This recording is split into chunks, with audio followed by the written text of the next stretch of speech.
morning. Good morning, good morning, good morning. Good morning, people of Morning. LinkedIn. Good morning, Jasmine. How you doing? Good morning. Yeah, really well, thank you. How are you? Yeah, I'm good. I'm good. Good morning, off of LinkedIn. If you're joining us live, good morning. Please do say good morning in the chat if you're joining. Also, if you're joining us on YouTube, I know there's sometimes a delay actually between YouTube and LinkedIn. If you're joining us on YouTube, please do say good morning as well. But I've got the incredible Jasmine Pank with me. Hey, hello. Jasmine, I know we were just catching up about the weekend, and it sounds like you've got an exciting Friday as well. But how what date is it? It's 3rd of July. How is South Asian History Month going for you so far? We're only on like day 3, but how's it been? Has it been busy? A busy start to the month? It has been, yeah. So day 3, but there's a lot of networking. So many events already. I've been to 2 so far. I've got one coming up after this today as well. So I'll be making my way to Luton. I know there's an event in Incredible. Leicester today as well. So there's an event there on Nice. South Asians in creative industries as well. So there's lots going on Nice. already, Yeah. and plenty more to come. I think we've had over 200 different events registered on the South Asian Heritage Month website. So yeah, really Amazing. lots Oh going my on. God. So people can go onto their website and register their events. Exactly, Incredible. yeah. Good morning. I mean, so we've got Drish de Nerona. Drish, I hope I'm pronouncing Morning. your name correctly. And where are you joining us from as well? And how is the weather? It looks like it's sunny. Tell us how the weather is and also what you're drinking because Yeah. Jasmine is drinking chai, is what I'm guessing. Maybe in honor of Auntie Sunaina, who's joined us. Professional Auntie Sunaina Coley. Morning. Happy Friday, y'all. Happy Friday. Jasmine, is that chai that you've got in your Batman mug? It is I thought absolutely it has chai. to It's be. all I drink these days. Exactly. It's Yeah. yes, I'm a massive fan. Not quite as much as our professional auntie Sinema, but I do love a good chai. Good morning, Shivani, as well. How are you doing? How's the weather where you are, and what are you drinking this morning? Are you drinking chai? And also the thing that I heard something on the other day, and somebody was talking about it was a YouTuber I was watching, and they were talking about having a chai tea latte, and I was like, it's not chai tea, it's just Thank you. it's just TT. chai. Yeah, it's just chai. Yes, yes. So we've got the chai in honor of South Asian Heritage Month. Everybody's turning up to the lives with a chai. Well, I say everybody, apart from Oh, but Dreesh is drinking Ribena, drinking Ribena, and looking forward to a brilliant conversation. Thank you so much, Dreesh. So I've got the incredible Jasmine Pank with me, who thank you to Sunaina actually for introducing Jasmine and bringing her along to the incredible ERG Leader Summit that we had a few weeks ago. But I've been really keen to hear more about what you're doing. So your bio here is something chatty, like naan bread. Is that yeah, right? Naan is bread. I didn't know bread, that. bread. Yep. bread. Thank you so much. So no more chai tea, no more naan bread for everybody that's watching this. So Jasmine, if you don't know, I've got a tradition here where Claude, well, as you found this morning, Claude writes my show notes, right? And he writes your bio, which I'll then read, and you get to then score it out of 10, right? So Nice. Let's do this. so today I'm joined by Jasmine Pank. Jasmine is the founder of the South Asian Workplace Collective, which helps South Asian professionals understand workplace dynamics and secure the roles, pay, and promotions their work has earned. She's also managing director of Inquilab, where she works with organizations on retention, engagement, and performance. And she volunteers as a community coordinator for South Asian Heritage Month. An engineer by training, with a background in consulting and data, she brings a real practitioner's eye to all of this. Welcome, Jasmine. Can I copy that? Can you send me that afterwards? Brilliant. Perfect. Marks out of 10 for Claude Oh, there. definitely a 10. Yeah, I'm impressed. Thanks, Claude. Perfect. 10 out of 10 for Claude. So, for anybody that didn't know, we have just entered South Asian Heritage Month. Just before we kind of get into like the South Asian Workplace Collective and all that, Yeah. my guess is because I when I sort of like delved into the calendar this year, I was a little bit surprised because this has moved, right? Some people may not Yeah. know this used to be mid-July to mid-August. Do you know? Do you want to just talk about why it is where it is in the year and why the shift as Yeah. well, just for anybody that Yeah, doesn't no, of know? course. So up until this year, it was the 18th of July until 17th of August, and those two Yeah. dates have quite a significant meaning for the history of South Asia. So the 18th of July 1947 is it's when the Indian Independence Act came for, in a sense. So that's when King George VI, I think it was, that the basically agreed to end the British Empire rule over India. So a huge historic moment there. Right. And the 17th of August, so not many people know this actually, but what is now Pakistan, Bangladesh, and India all used to be India prior to 1947. So Right. on the 17th of August, the Radcliffe Line was published. So that's the actual borders that now make up. At that time, it was Pakistan and West Pakistan, so it's kind of split Punjab and Bengal regions of India, and it's now kind of West Pakistan's now modern day Bangladesh. But Yeah. it's the actual publishing of those borders of those lines was announced on the 17th of August. So an Right. event that kind of completely changed the map, also the lives of all the Yeah. people that were kind of displaced across there. So huge event for both of them. Yeah. But this year, that it kind of coincided, unfortunately, with school holidays. So we're missing out on a major part of educating children on South Asian history and heritage and kind of celebrations there. So it's now moved to the month of July. And I know Jagdeep and the team of volunteers have done such a fantastic job of getting school toolkits together for schools to kind of share with their students. Amazing. So it's really exciting now that this month this year we are able to kind of share that with school children as well, and kind of at least get the earlier part before holiday season before people are taking time off. So it's just including more people in the celebrations and the kind of education piece. Yeah, I love that. And thank you so much for explaining the history bit. And I didn't warn you that that was coming, right? So I was like, I know, I did my homework. really put you on the spot there. But, Jasmine knows her South Asian heritage and the history. And thank you so much for that. And that point that you raised as well about being able to put it into schools and like add it into the curriculum, I think is so important. I've got my godson, his younger sister, they're white British, and they love the fact that she sort of says, one of her favorite stories is about like the Empire Windrush. Do you know what I mean? So the fact that they're learning more about that in schools and everything, I think it's right that we also learn about the Asian diaspora and how it's kind of like, as you say, how the various countries were broken apart and people displaced and all of that, and then the waves of migration and all of that. So thank you so much for the history part of it, right, of the heritage. So tell us about the South Asian Workplace Collective. How and why did that come about? Yeah, so I call it the Source, SAWC. So The it just Source. saves a little bit of time there, you don't so I've also got a few people calling it Saucy as well, which it's growing on me, but maybe I'll stick to Source. So that came about from recognizing that workplaces in South Asian countries, and I might quickly say what the South Asian countries are as well, if that's the case. I think most people know the kind of larger countries, but it's made up of 8 countries. So we've got, trying to visualize it on a map. So we've got Afghanistan, Pakistan, India, Bangladesh, Nepal, Bhutan, Sri Lanka, and Maldives. So those 8 make up South Asia. I'm really surprised that Afghanistan was in that. That's the one that's just, I would have just, I guess I just associate it more with like the Middle East. Do you know what I mean? Yeah, no, for sure. But it does come under most definitions of South Asia. It's really Afghanistan as well. Yeah. And I know the South Asian Heritage Trust, so that's the charity behind South Asian Heritage Month. Yeah. They're doing a lot of work trying to engage all of those countries and making sure that although we've got a large Indian diaspora in the UK, it's not just India centric, that we are trying to include all of the different countries in there. So I want to just point that out as well. But in terms of the Source, the South Asian Workplace Collective, so it's recognizing that workplaces in South Asia and what gets you ahead, what gets you promoted is very different to the expectations in the UK.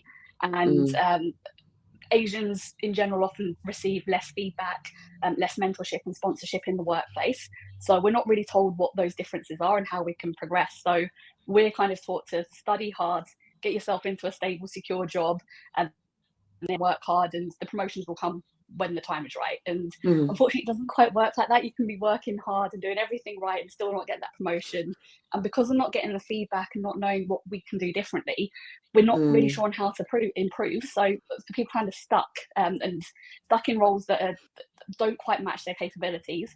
So I set up the South Asian Workplace Collective to basically bring people together and to share their experiences and to talk about what it is that actually gets you promoted. So how do you come up with a promotion strategy and have that conversation with your manager? And this is something I'm guilty of. I genuinely didn't realize that I could demand a promotion or a pay rise, or not quite demand it, but have that discussion. I was kind of waiting for it to land to me. I thought, well, I'm doing amazing work. My manager must know I'm delivering this work because he's setting me things to do and it's getting done to a high standard. Surely he'd know I deserve that promotion or I deserve a pay rise. He knows what I'm working on. Until I actually had that conversation, that wasn't the case. I was really surprised at how little they actually knew about what I was delivering. And I'm not saying this reflects my salary in any way, but I actually got a £19,000 pay rise, which shows how underpaid I was. Thank you. This was a couple of years back, but it just shows how underpaid I was because I hadn't put myself out there and had those conversations. And I'm sure I'm not the only one in that situation. I've had so many conversations now with other people that just know they're underpaid and overlooked and overworked for what they should be doing. So it's what I've set up is a forum for people to come together, discuss some of their challenges, and to bring different people in to share what's worked for them as well. So it's group coaching. I want to make it affordable, so it's only £5-ish. It's $7 a month. It's an American platform, so it's roughly £5 a month, and it's just about bringing people together to share collective knowledge on some of the barriers that have been holding us back and what we can be doing differently. And that's not to say that there isn't kind of systemic bias and things that organizations should be doing differently as well. I completely recognize that, and I've actually set up Inquilab. So that's so Inquilab's a workplace culture consultancy that translates into revolution. So I actually set that up to help organizations do better as well and to support diverse employees. But it's also recognizing that there are things that we've been kind of conditioned to believe as South Asians that don't necessarily translate into the UK workplace as well, that might actually be holding us back. So it's about collectively learning that and finding a way forward. And you know, we're gonna dive into a lot, because you know there's a lot that there's a lot in the sauce. There's a lot of ingredients in the sauce, right? I like the saucy as well. There's a lot of ingredients that make up the sauce, and we're gonna dive into that, because you said quite a lot. I mean, maybe let's start there with actually the expectations and maybe some of the things that have been internalized as part of South Asian heritage that then potentially also meet some of the biases in the workplace as well. So I know, you know, when we were talking earlier in the week, we were talking about, I was talking about a term that I sort of borrowed from David McQueen, I think it was, who calls these roles the migrant four, you know, which is like, you know, because I think it's very strong, particularly I would say in the African diaspora, probably more than the Caribbean, but it's like, you know, you can do any job you want as long as it's a lawyer, engineer, accountant, or a doctor. You have to be one of those four. Right. And so there's that pressure, right, to conform to like certain roles or go into certain careers, and then, as you say, certain behaviors then once you're in the role. And actually, as you were talking, good morning there, Bharat Krishna, Krish for short is what I'm going to hang on to. I hope I haven't butchered your name there. But as you were talking there's so many things that popped into my head. And I know there was a book that I mentioned, because as you were talking about the thing of like, just get your head down and work hard, I wondered there as well about the stereotypes or the perceptions that people have of, say, South Asians in the workplace, you know. And there's this, I'm going to borrow the term because I think it's kind of adjacent, you know, the term in the States, which is like model minority, which was often used about East Asians, almost like, you know, they just come in, they just do a good job, they don't make a fuss, da da da da da. But then, as you say, that then becomes a barrier to progress, right, and can be internalized as a way of working as well, right?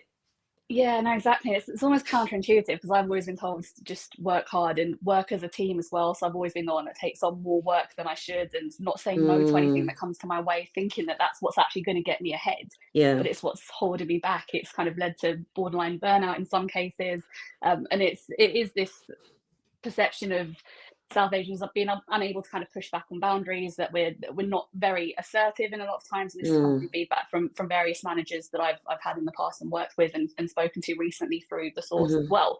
That is the perception of just kind of working hard and getting the job done. And if if employers can get away with continuing to push us to that limit and not paying us for it, then of course they They will. So it will. is kind of on us, and it shouldn't be, but it is on us to kind of Yeah. advocate for ourselves and for each other to make sure that we are getting what we deserve. But it's a lot of South Asians I know typically avoid confrontation as well. We don't like conflict. We Mm, just want to kind of not cause any issues and just keep our head down. And something that I've been told many times by my granddad, and I know a lot of other South Asians have heard something similar, is to have patience or have faith, or it's in God's hands, and just kind of keep working hard, keep doing what you're doing, and it will come. But unfortunately, it doesn't. Thank you, Sylvia. But unfortunately, that isn't always the case. It doesn't kind of happen like that. So, but it is. It's just how we've been raised and taught to be humble as well. So showing off about our achievements, kind of yeah. shouting out Yeah. about our achievements, isn't necessarily something that kind of comes easily either. So there are so many things that we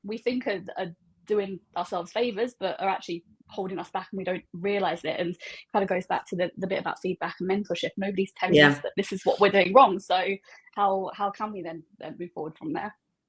Yeah, and yeah, good morning, Sylvia. I hope you're well. And yeah, Sylvia's points here, well done. And how shocking to really hear through your words how the system works. Your skills and outcome are 100% worth it, and yet the system is built to ignore you until you raise the issue rather than the system picking up on it. But as you were talking there as well, and when we think about the systems, the one thing that kind of like popped into my head, and you said a couple of things. You said about working as a team versus an individual as an individual, and that made me think east versus west in terms of, if I'm sort of generalizing, but Western, Yeah. certainly like UK and US, Anglo American work culture is very individualist, etc. And then you've got an Eastern culture, which is largely more like collectivist, right? So where we work for the good of the whole rather than just for one individual. And then as well, you said about the heritage and the culture being about being humble. And it's when you said that, it reminded me very much of like Caribbean culture Yeah. as well. Is you're told, especially by the people of that generation, the 50s, 60s, so our grandparents' generation, not to show off or brag about what you can do or have done or whatever. And just your thoughts in terms of how those differences, so this really now is different in terms of cultural heritage, how that shows up in the workplace. We may be getting into I guess some of the things that you talk about in source, right? So just talk about how that shows up in the workplace and how challenging it is maybe for South Asians that have had that narrative to then move into a different way of operating in order to get Yeah. ahead in a more Western sort of environment. So I'm coaching a few people through the interview processes at the moment. So I've got quite a few people applying for jobs right now. And what I Yeah. noticed a lot is saying we, when they might have done 95% of the work in that team. Somebody else has done 5%, but struggling to take accountability and ownership and celebrate your role within that. It's always about the team. And I've noticed this Yeah. even when I was working as well. I've struggled to do this as well. I've taken on most of the work in group exercises and group coursework at university. It's always Yeah. the team. It's what we did together, even though it was me doing most of the work. I've even had people in secondary school. We did a group project together, and somebody literally said, "Yes, I'm with Jasmine. I don't need to do any work then," because they know I was kind of covered the workload. And I would still say we did this as a team, but it's me. And I know a lot of people are really struggling to just say, I did this. I've done this amazing thing. Look at the results of this, of the hard work that I've done Yeah. and the outcomes that I've achieved. It's just something that we're not really saying enough, and something that I am kind of encouraging people to do more is to have regular checkpoints with managers where you're kind of updating them on the achievements, not just asking for support, but also saying Hmm. I've actually achieved XYZ, and making a note of all of this as well. So when it does come to the time where you are ready for a promotion, or having that early stage conversation about promotions, it shouldn't be immediately before you're waiting on the promotion outcome, but making sure a few months ahead of time your manager is aware of all of these things. You've kept a log of all of the things that you've actually achieved and the tangible kind of deliverables, or the figures behind them. So what was the actual increase in efficiency? What was the cost savings that you've achieved? And that's something that a lot of people are struggling with, saying, actually, I was responsible for that. So something that we're trying to work through at the moment with a lot of our members. Yeah, absolutely. Yeah, it's it links to good morning, Bernadette. Links to what Bernadette Thompson is saying here.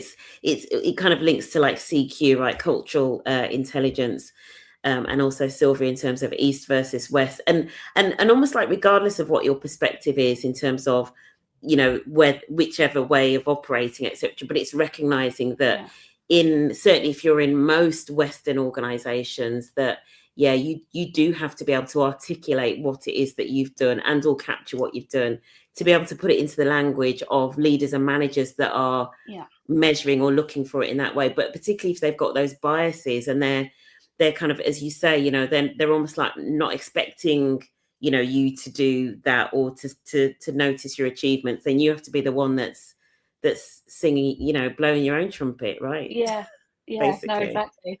And that's only a small part of it as well, because there are other factors in play as well that kind of account towards promotion. And it's sometimes it's recognizing who holds the influence. Sometimes it's not necessarily your manager that's got the influence to advocate for your promotion or to kind of sponsor you rising up the ranks. So it's recognizing who it is that you do need to be networking with and how you can network with those people effectively, what your elevator pitch is, how are you going to introduce yourself. Even something as simple as that kind of comes naturally to a lot of people doesn't necessarily come naturally to everyone. You kind of the way that the workplace is set up in a lot of South Asian companies is it's very hierarchical. You've got your immediate manager, that person will be the one that's given you the task to complete. You kind of complete the task. There's no real scope for networking beyond that or offering suggestions beyond that. It's kind of a case of, right, this is your work, let's get it done, and you then report directly back to that manager. But in the UK, it's very different. It's all about who you can kind of leverage, who your wider network, and who you can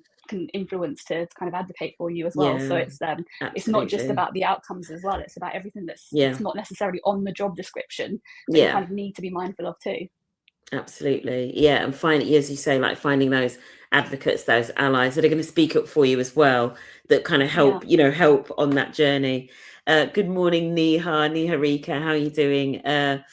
Powerful conversation. In fact, you two should definitely connect, right? You two definitely need to connect. Jasmine, 100%. It's on point about boundaries. Our South Asian, as well as our colleagues from Black, Asian, minority ethnic culture, is definitely need to be advocating for ourselves and others, being humble and not celebrating our achievements. Great flaws, but good to learn to start being assertive as we break forward to change intergenerational narrative shift as we go into it. It is interesting. I always think it's interesting when you start, when sometimes when you create the space for Black and brown colleagues to talk together about some of the like heritage, the cultural heritage sort of differences and challenges and how they show up in the workplace, the similarities, where there are similarities and where there are differences. But it's always a really nice opportunity for learning, right, is what I always think. Bernadette, it's so important that we take time to build our knowledge on how cultures are different and then adapt and flex to support our multicultural workforce. Absolutely. Krish has got a point here. In my experience, probably Jazz's as well, as we worked for the same company, I've had to do more to articulate the evidences than our other peers. That's interesting. Would you agree with that, Jasmine? That sometimes you've almost got to do more to prove that you've got to have more receipts, maybe, right, for the achievement. Exactly. And I think that's related to the biases as well, when you've got that kind of similarity bias, and if you've got a certain demographic in senior leadership and you automatically assume that somebody from a similar industry is going to be as competent as you are because they've come from the same or a similar background, are going to be as competent as you are. And the more differences you have, the more you kind of have to prove yourself that you are as competent. So it's I think it's a lot to do with that kind of similarity bias, and people are starting from a certain level if you're similar, and you're kind of starting from slightly lower down if you've got more differences in where you've come from in your background. So I would, from experience as well, Krish, and absolutely love Krish, by the way. Thank you for joining. It's I do agree that's something that I've noticed in the past as well. And Sylvie, if you've got a point here, we may just need a little bit more context on this. So Sylvia's put, for me, I feel there could be something a little bit deeper and unconscious linked with the power dynamics, as Jasmine has just mentioned. I think you're probably right, Sylvia, in terms of there are lots of layers going on to this and how people show up in terms of whether it's for the individual and or the manager and the organization that's kind of like seeing that has created the environment and the system as well. I love this conversation, Jasmine, understanding how to navigate the hidden culture in the workplace. Bernadette, you need to get Jasmine in. You need to get Jasmine in talking please. to your organisation, because we're going to go on now onto South Asian History Month. And when we spoke, I had recently spoken to somebody, and I was saying to you, and they were telling me what they were planning. In fact, I've had 2 conversations this week, Jasmine, about South Asian History Month. So there's one person was telling me what they were planning, and when they told me what they're planning, I was like, oh, okay, like that. I was like, oh, yeah. And then I had a second conversation yesterday, and somebody said, oh, we're not planning anything, and I was like, I just threw a few things out, because obviously it's already started, but I was like, as a minimum, just like get somebody with a camera to go around and ask people what South Asian Heritage Month means to them. I was like, just as a minimum. But let's just talk about, from your perspective, what you've seen. And obviously it's a relatively newer month, right? Yeah. But sometimes, as we spoke, and sometimes it is just minimized to samosas. I haven't told the story about the samosa. Maybe I'll get time to do that. Yeah. But sometimes it's just reduced to, or as you pronounce them, samosas. Samosa, yeah. Samosa. Just talk about where you think it sometimes falls short and how we can go beyond food and dancing. Yeah, don't get me wrong, I love samosa and I love dancing. So I actually set up the Bangladesh Society at a Royal Holiday where I did my undergrad. Yeah, so it's a startup in W dancing, so I just love it so much. So I am a big fan. Yes. Well, there's a question there. Why is dancing such a big part of South Asian heritage? It's a good question. I don't know where it came from, but it's just that Bollywood movies have just dancing randomly. There's no real reason for it. And we all love it. Yeah, we love it. Yeah. So I don't know why it started, where it came from, but I absolutely love it. It's just music and dance is just a huge part of weddings, of just what I enjoy. So I did set up the Bangladesh Society at Royal Holloway, and I do enjoy the dance, and there are some fantastic performers and artists and singers and dancers out there. So it's not to say don't do those things, but it needs to go beyond that as well. We need, it kind of goes back to what we're discussing at the ERG Leader Summit as well. Sometimes you need the real stories, the people's actual stories, their experiences.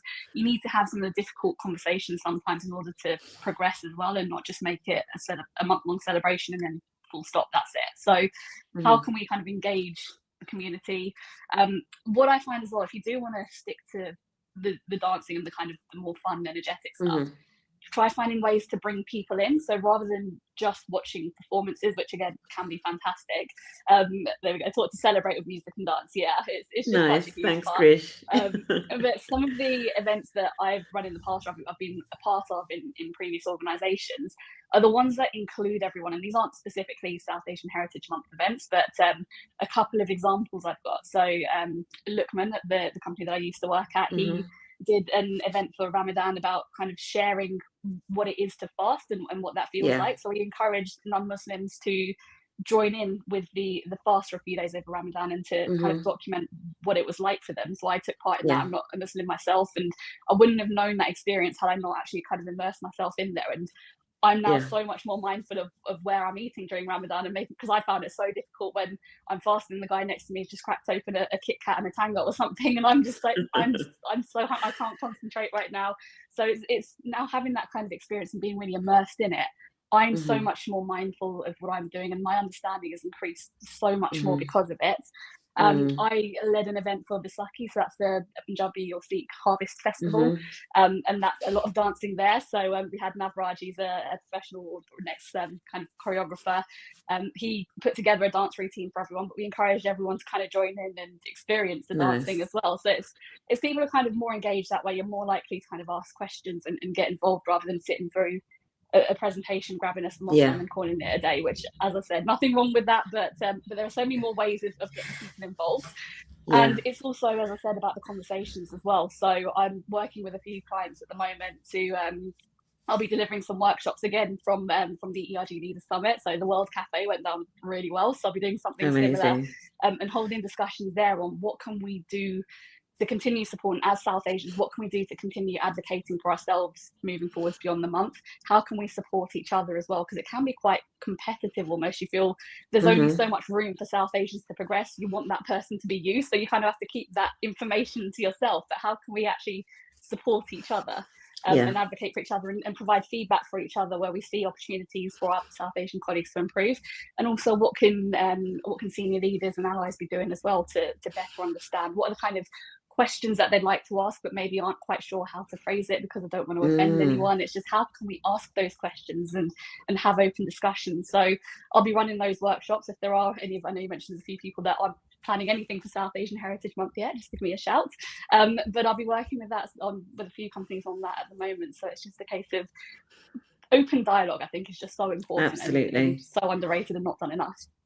Absolutely amazing. And Jasmine is referring there to for anybody that wasn't at ERG Leader Summit, we held like World Cafe style discussions. So, you know, creating space to talk about some of these things on here. So going beyond, you know, the food. I mean, have the food as well, right? Because the food is amazing, and have the dancing, as Krish was saying, you know, because it's a part of like celebration. So have that as well. But then, you know, take it another level. I feel that we're now, what is this now, like the 3rd or 4th year of South Asian Heritage Month, I want to say? So it started in 2020. So it's it's 7th year. So I feel that, you know, organizations, you know, can now sort of start to really sort of like delve into some of the issues. Good morning, Jessica. Engagement and shared experiences really goes a long way to help understand cultural differences and open conversations. Absolutely. So creating space for where you can have like more conversations rather than just the food. So for anybody, so I started this post with saying this story of when I was working somewhere and I had a team. I'm not going to say which organization it was because it's a well-known organization, but the organization is around the Midlands somewhere, and so it's always very easy to get warm samosas, right, to bring them into the office. So whenever maybe it was somebody's birthday or somebody was leaving or something, somebody would bring in a box of samosas and like some tamarind or mint sauce or whatever. And one of the colleagues, one of the employees of the client, sort of said to somebody in my team, you know, this is a British country. Why are samosas always being brought in? So when my team member fed this back in, you know, we had a bit of a chuckle about it. And we said, he said, what we should do is when it's her birthday, bring her in a cake in the shape of a samosa. It's brilliant. Anyway, so I've actually heard something similar. So when I was at Nissan, samosa was a regular thing. So there'd often be samosa for people that were leaving or for birthdays and things like that. I heard a similar question or similar conversation, and somebody suggested bringing in pizzas instead because, you know, that's obviously a British food. I don't know. So it was just like, why have we got samosa? Let's just do something British. Let's do pizza. Like pizza, so, or falafels or something. Yeah, exactly. One of those. FaceTime moment.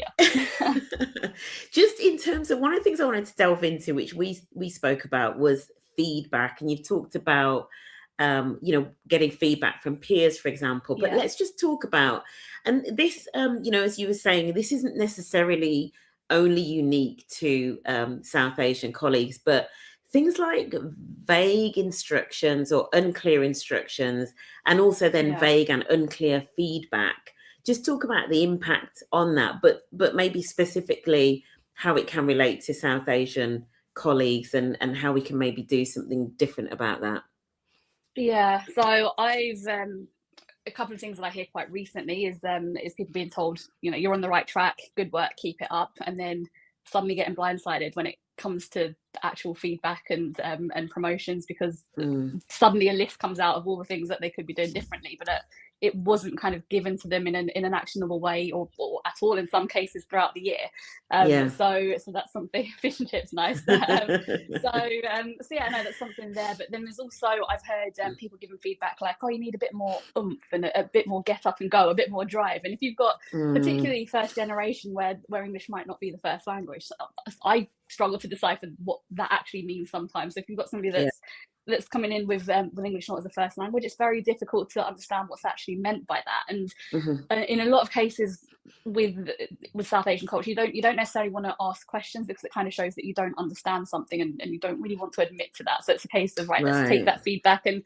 let me go figure out what that means on my own. So we're kind of unlikely, again, anecdotally, to kind of ask those questions on what you actually mean by that, what you want to see from me, what does that actually translate to. So it's then trying to figure out this vague instruction on our own. So I've had people come and ask me like, Jazz, what do you think they meant by this? I don't understand what they mean by this. So it's really difficult, particularly for people with English not as a first language, but just in general, I wouldn't necessarily know what to do with that feedback either. So it's how do we get something that's actionable and something that's what is the end result that you want to see, and what are the steps that I need to do in order to get there. So that's the kind of feedback that's needed, not just for South Asians, just across the board, but it just comes under good feedback, I think, to get some actionable steps.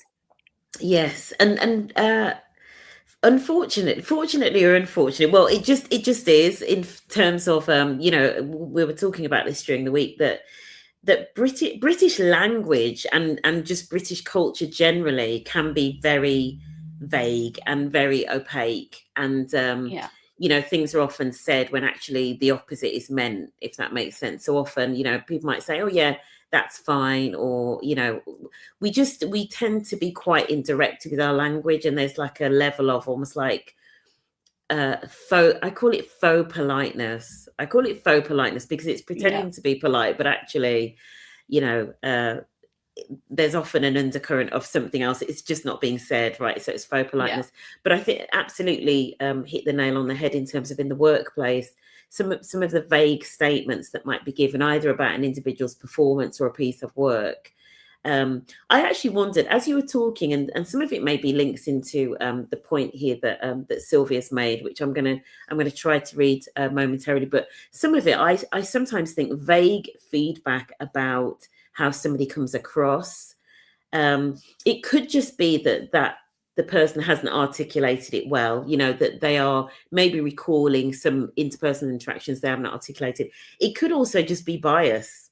It could be, do you know what I mean? It could be code for, I don't know what it is. There's just something that's not, do you know what I mean? Like all of that. Yeah.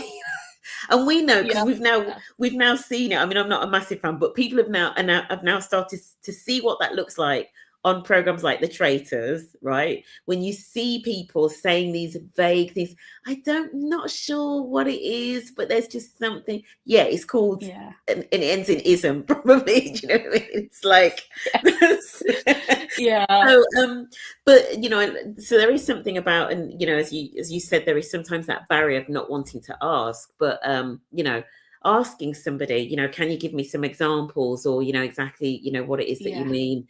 It's really important, I think, for all of us. I mean, obviously, really, it comes down to manager training, but in some companies, you're going to be waiting a long time. Unfortunately, if you've got to wait for the managers and leaders to be trained, right? It's irrelevant. Exactly that. Sylvia, no need to apologize. Essentially, I'm thinking of the intergenerational legacy of colonialism. Oh, Sylvia, you've gone deep now. And its effects on the power dynamics, how the nervous system and the subconscious imprint can impact the relationship at work. Even the unclear instructions, for example, can be a power dynamic strategy. Oh, Jasmine. Interesting. Yeah, that's the big one. So yeah, I mean, in terms of the kind of intergenerational, what I've seen very commonly is this idea of gratitude. We're grateful to be in the UK.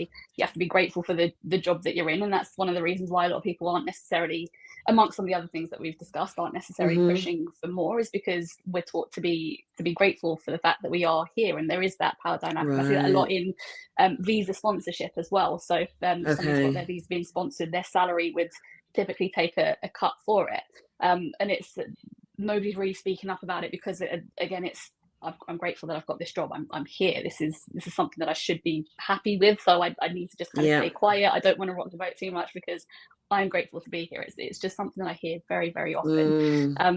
But I can speak a lot about the kind of visa sponsorship as well. There's a lot that I can say about that, but it's a very good point. I do see that kind of playing out a lot. Yeah. I mean, Sylvia, to be honest, you know, in this point, you're kind of going in, and I'm not mad at it, right?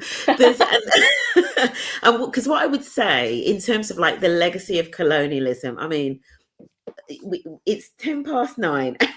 Unfortunately, we haven't got long enough. But what I would say is, for mature organizations, right? And at the ERG Leader Summit, we saw like a couple of examples of what that can look like, right? So for mature organizations where you've got leadership and management that are able to have very candid conversations, then actually in South Asian Heritage Month, you can go into some of these deeper topics, right? You kind of got to know where people are, and hopefully have some good facilitation. So, which is why you need to bring Jasmine in, right? So, because you need somebody who maybe is independent. That might help as well, because the people that are in the organisation might feel quite uncomfortable, actually, and that's the people of South Asian heritage might feel uncomfortable to go into some of those topics. But actually having an external facilitator that does it in a really sort of skillful way, in like a sort of safe place, you know, is really useful. So we just said, sorry, my internet cut off, and missed your response. You'll rewind back. Sylvia, we were just saying it's a really useful point, but it probably needs some like skillful handling. I mean, the whole thing about, do you know what I'm even thinking about it in terms of Black History Month. I think Black History Month probably does go into a lot of the stuff more, because I think we're more used to talking about, you know, slavery and the ramifications of that and everything. But I do think when it comes to the South Asian story, we don't often hear some of the horrible parts, if that makes sense. Do you know what I mean? We don't hear it as much as we do when it comes to the Black experience. That's just my reflection. And I remember I watched the BBC did, and I know some people have views of the BBC. Let's just park that momentarily. The BBC did a series on South Asians that had migrated to Birmingham around a similar time to the Windrush. I don't know whether you saw it. It's a few years ago. It was incredible, absolutely incredible. I watched it, and I watched so much of it. Just reminded me of the story of my grandparents coming from the Caribbean. It was just absolutely fascinating, and I just thought I just feel like we don't hear those stories as much when it comes to the South Asian community. We hear it, you know, and I'm not saying that I don't want to hear more of like the Black and the African and Caribbean diaspora, but I want to hear more of, like, you know, the South Asian, the stories, the connection to colonialism, the legacy of colonial. I mean, and there's a lot of stories in that. Maybe just talk really quickly about resources and things like that as well. So maybe for organizations that maybe aren't ready to have those really difficult conversations in the room, are there particular resources that you point people to, whether it's books, podcasts, etc., for those that, you know, like individuals like me that want to learn and sort of like delve more into, like, you know, the legacy, etc.? Yeah, and of course, the South Asian Heritage website is amazing for that. So they've got a lot of resources on there. They work with a lot of partners on some of these topics as well. So there are links to loads of these things. They've actually got information on their website as well.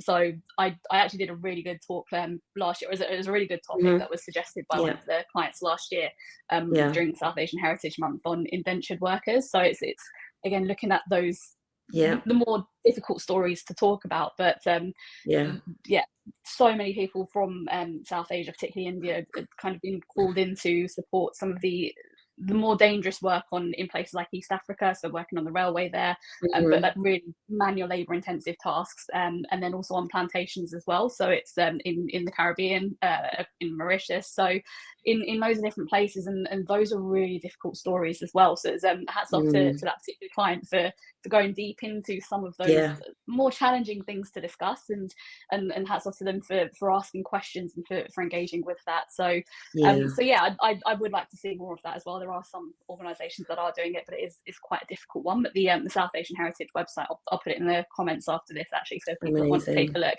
it's a good starting place to find out more information on quite a few of these different topics. Yeah, that's great. It's really good. Jenna, thank you for your comments as well. The South Asian story is very whitewashed. Awareness of how colonialism impacted and continues to impact multiple nations in the region is just not in the public discourse. I totally agree, Jenna. Since knowing about South Asian History Month, I've learned so much about the history and the vast range of culture and tradition. There are so many beautiful things and stories. I love that. And also, as you were talking as well, Jenna, Jasmine, about the indentured workforce and the blending of cultures, because I know in the Caribbean, so for anybody that has got Caribbean heritage, that there is a large South Asian kind of community and contingent that runs through it. There's a lot of mixing, it's a real melting pot in the Caribbean as well, and linking to some of those other places. It is fascinating. It's fascinating. And I think what's really nice as well, I'm thinking about the some of the networks, and I know there are a few sort of network and inclusion leads in here, but the bit that I love as well, and I know some networks do this so well, is it's learning about the different cultures and how the cultures have mixed. There's almost there's a shared heritage element to it as well. Do you know what I mean? It's it's fascinating. Yes, the conversation needs careful handling, but it's an important one if we really want to make more forward movement. Absolutely, Sylvia. I think it is important to pick the right leaders, the people who are open to the conversation, so that they can pave the way for others who are not ready for it quite yet.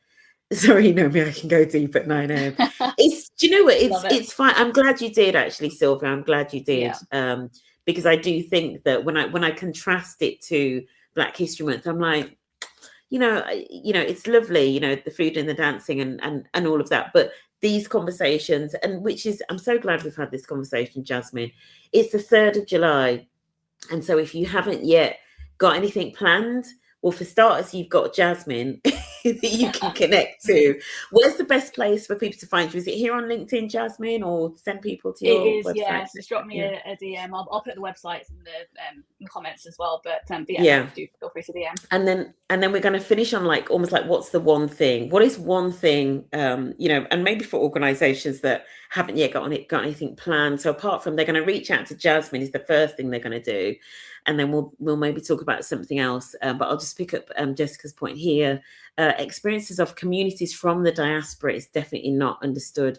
The nuances and differences. I found that people often just lump everyone together.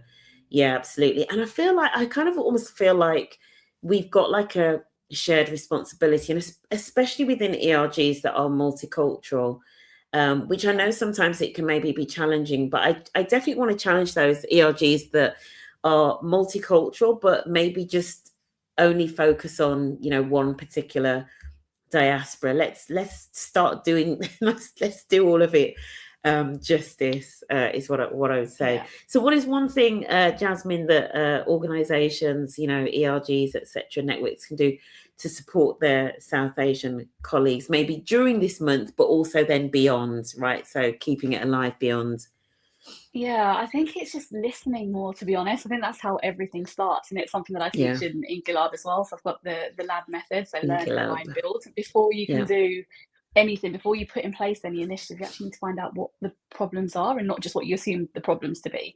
And then bringing in those people that are most effective to come up with a solution to it. So it's all about just bringing people together and creating a safe space for them to share those stories and their struggles and their experiences, and then to actually listen, so act on those as well. And I think you made a really good point earlier, Cheryl, about sometimes bringing in somebody externally. I'm not just saying this to kind of plug in my own business or anything like that, but just bringing in somebody externally it does help. I had a conversation recently about somebody that had completed a pulse survey, and they're told it's completely anonymous, but if you don't complete it, you get an email to say you haven't completed the pulse survey. So it's just like, well, how anonymous is this then? And it may well still be anonymous, but it's the perception of it, of just, right, they know what I'm saying, they know that this can come back on me at any point, whereas having somebody external just helps open up that dialogue. It just makes people a little bit more comfortable and feel safer speaking up. So but even if you don't bring in somebody external, just creating a safe space for people to share their concerns, and people will keep doing that if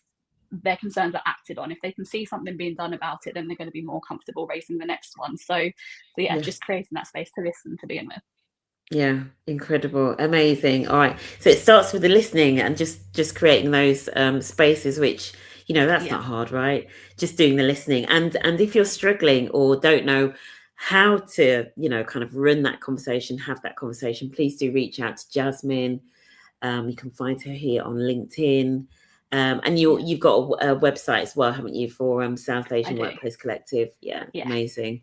And South Asian Workplace Collective is for individuals to join and or corporates, right? So corporates so it's for, at the moment it's for individuals, but I am working with a couple of corporates on how we can bring that offering to their employees as well. So it will be expanded beyond that. But currently it's for individuals that they're feeling stuck, just quite unsure of what to do next. They've got a gut feeling that they deserve more, but they just don't know how to get it. So if that's you, then join, and we will support you through that journey. Incredible, love it. Jasmine, I'm not going to keep you because I know you've got an exciting thing to go off to. That's a South Asian Heritage Month event as well, is it? I think so. It's another charity event, but I think it's the coincidence that it's during South Asian Heritage Month, or they might have put it in there for the month. But either way, it's a charity cricket match. It's fun. I'm going to be charity cricket match. And what's the name of the celeb that you said was captaining the team? His name is Saif Ali Khan. So he's a very big Bollywood actor. So I probably shouldn't have published that too loudly, because now it's going to be a whole group of people going there for the but yeah, so I'm on my way there for a chance to get a selfie with Saif Ali Khan. So if you're in the area, there's a big Bollywood star in. Did you say it was in Luton? In Luton, put it on Facebook.